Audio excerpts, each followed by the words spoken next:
Chapters 16 and 17. These two chapters relate the story of a rich gentleman who wanted Brahmagnana quickly from Sai Baba. The preliminary. The last chapter described how Mr. Cholkar's small offering was completed and accepted. In that story, Sai Baba showed that he would accept with appreciation any small thing offered with love and devotion.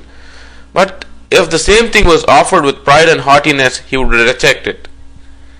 Being himself full of Sat Chit Anand, existence, knowledge and bliss, he did not care much for more outward formalities, but if an offering was made in meek and humble spirit, the same was welcome and he accepted it with pleasure and avidity. In fact, there is no person more liberal and benevolent than a Sadguru like Sai Baba. He cannot be compared to a Chintamani Javu, the philosopher's stone which satisfies desires, the Kalpataru, the celestial tree which fulfills our desires, or the Kamadhenu, the celestial cow which yields what we desire. For they give us only what we desire, but the Sadguru gives us the most precious thing that is inconceivable and unscrutable, the reality. Now let us hear how Sai Baba disposed of a rich man who came to him and implored him to give him Brahmagnana.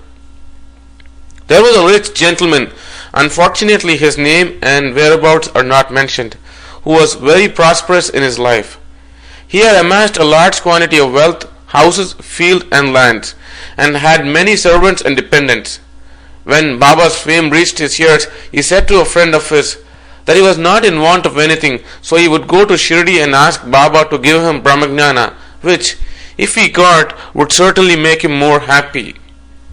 His friends dissuaded him, saying, "It's not easy to know Brahman, and especially so for an avaricious man like you, who is always engrossed in wealth, wife and children. Who will, in your quest of Brahmagnana, satisfy you that won't give away even a pice in charity?" Not minding his friend's advice, the fellow engaged a return journey tanga and came to Shirdi.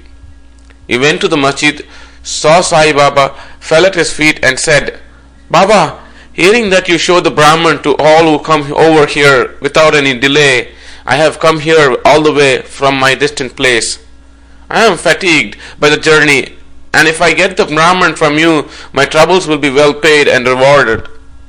Baba then replied, "Oh, my dear friend, do not be anxious. I shall immediately show you the Brahman. All my dealings are in cash and never on credit. So many people come to me and ask for wealth, health, power, honor, position, cure of diseases and other temporal matters. Rare is the person who comes here to me and asks for Brahmagnana. There is no dearth of persons asking for worldly things, but as persons interested in spiritual matters are very rare, I think it a lucky and auspicious moment when persons like you come and press me for Brahmagnana. So I show you with the pleasure the Brahman with all its accompaniments and complications." Saying this, Baba started to show him the Brahman. He made him sit there and engage him in some or other talk or affair, and thus made him forget his question for the time being. Then he called a boy and told him to go to one Nandu Marwari and get from him a hand loan of ₹5. The boy left and returned immediately, saying that Nandu was absent and his house was locked. Then Baba asked him to go to Bala Grocer and get from him the said loan. This time also the boy was unsuccessful. This experiment was repeated again twice or thrice with the same result. Sai Baba was, as we know, the living and moving Brahman incarnate. Then someone may ask, why did he want the paltry sum of ₹5 and why did he try hard to get it on loan? Really, he did not want the sum at all. He must have been fully knowing that Nandu and Bala were absent, and he seems to have adopted this procedure as a test for the seeker of Brahman. That gentleman had a roll or bundle of currency notes in his pocket, and if he was really earnest, he would have not sat quiet and be a mere onlooker when Baba was frantically trying to get a paltry sum of ₹5. He knew that Baba would keep his word and repay the debt, and that the sum wanted was insignificant. Still he could not make up his mind and advance the sum. Such a man wanted from Baba the greatest thing in the world, that is Brahmagnana. Any other man who really loved Baba would have at once given ₹5 instead of being a mere onlooker. It was otherwise with this man. He advanced no money, nor did he sit silent, but began to be impatient, as he was in a haste to return, and implored Baba, saying, "O Baba, please show me the Brahman soon." Baba replied, "Oh my dear friend, did you not understand all the procedure that I went through, sitting in this place, for enabling you to see Brahman? It is, in short, this. For seeing Brahman, one has to give 5 things, surrender 5 things, that is, 5 pranas, the vital forces, 2, 5 senses, 5 of action and 5 of perception, 3, mind, 4, intellect, and 5, ego. This path of Brahmajnana, of self-realization, is as hard as to tread on the edge of a razor." Sai Baba then gave rather a long discourse on the subject, the purport of which is given below. Qualifications for Brahmajnana or self-realization. All persons do not see or realize the Brahman in their lifetime. Certain qualifications are absolutely necessary. 1. Mumuksha or intense desire to get free. He who thinks that he is bound and that he should get free from the bondage and works earnestly and resolutely to that end, and who does not care for any other things, is qualified for the spiritual life. 2. Virakti or a feeling of disgust with the things of this world and the next.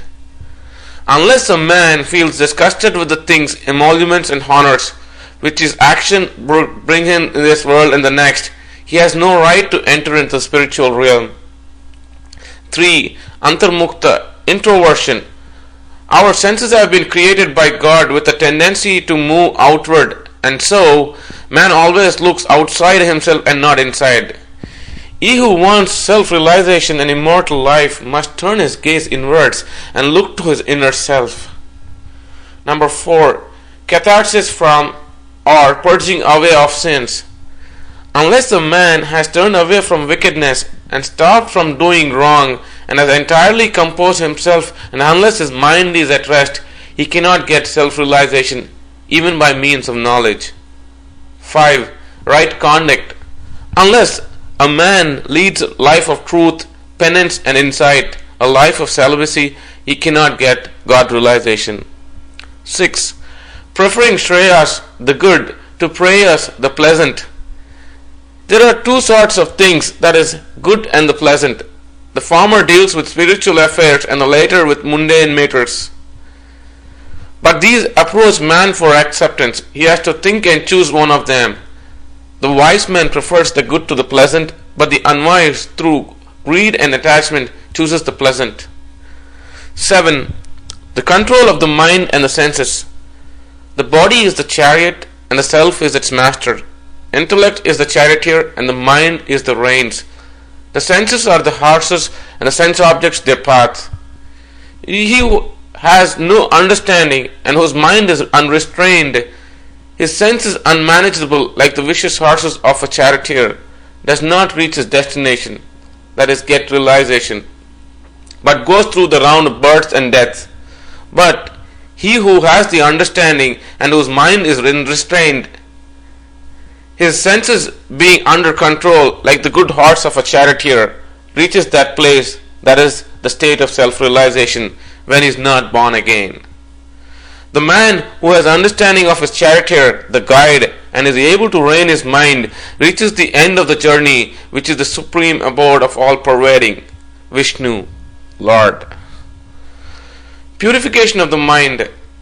Unless a man discharge satisfactorily and disinterestedly the duties of his station in life, his mind will not be purified, and unless his mind is purified, he cannot get self-realization.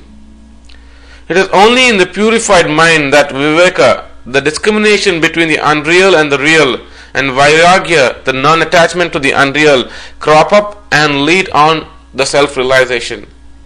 Unless egoism is dropped, avarice got rid of, and the mind made desireless, pure, self-realization is not possible. The idea that I am the body is a great delusion, and the attachment to this idea is the cause of bondage. Leave off this idea and attachment therefore if you want to get the self-realization. 9. The necessity of a guru. The knowledge of the self is so subtle and mystic that no one could, by his own individual effort, ever hope to attain it. So the help of another person, the teacher, who has himself got the self-realization, is absolutely necessary. What others cannot give with great labor and pains can be easily gained with the help of such a teacher, for he has walked on the path himself and can easily take the disciple step by step on the ladder of spiritual progress. Number 10. And lastly, the Lord God's grace is the most essential thing. When the Lord is pleased with anybody, He gives him viveka and vairagya and takes him safe beyond the ocean of mundane existence. The self cannot be gained by the study of Vedas, nor by intellect, nor by much learning. He whom the self chooses, by him it is gained. To him the self reveals its nature, says the Katha Upanishad. After the dissertation was over, Baba turned to the gentleman and said, "Well, sir, there is in your pocket the Brahma or the Mamoon in the form of 50 times 5, that is 250 rupees. Please take that out." The gentleman took out from his pocket the bundle of currency notes and to his great surprise found on counting them that there were 25 notes of 10 rupees each. Seeing this omniscience of Baba, he was moved and fell at Baba's feet and craved for his blessings. Then Baba said to him, "Roll up your bundle of Brahma, the currency notes. Unless you get rid completely of your avarice or greed, you will not get the real Brahma. How can he whose mind is engrossed in wealth, progeny and prosperity expect to know the Brahma without removing away his attachment for the same? The illusion of attachment or love for money is a deep eddy, a whirlpool of pain full of crocodiles in the form of conceit and jealousy. He who is desireless can alone cross this whirlpool. Greed and Brahma are as poles asunder. They are eternally opposed to each other. Where there is greed, there is no room for thought or meditation of the Brahma. Then how can a greedy man get dispassion and salvation? For a greedy man there is no peace, neither contentment nor certainty, steadiness. If there be even a little trace of greed in mind, all the sadhanas, spiritual endeavors, are of no avail. Even the knowledge of a well-read man who is not free from the desire of the fruit or reward of his action and who has got no disgust for the same is useless and can't help him in getting self-realization. The teachings of a guru are of no use to a man who is full of egoism and who always thinks about the sense objects. The purification of the mind is absolutely necessary. Without it, all our spiritual endeavors are nothing but useless show and pomp. It is therefore better for one to take only what he can digest and assimilate. My treasury is full, and I can give anyone what he wants, but I have to see whether he is qualified to receive what I give. If you listen to me carefully, you will be certainly benefited. Sitting in this masjid, I never speak any untruth. When a guest is invited to a house, all the members of the household and other friends and relations that happen to be present are entertained along with the guest. So all those that were present in the masjid at this time could partake of his spiritual feast that was served by Baba for the rich gentleman.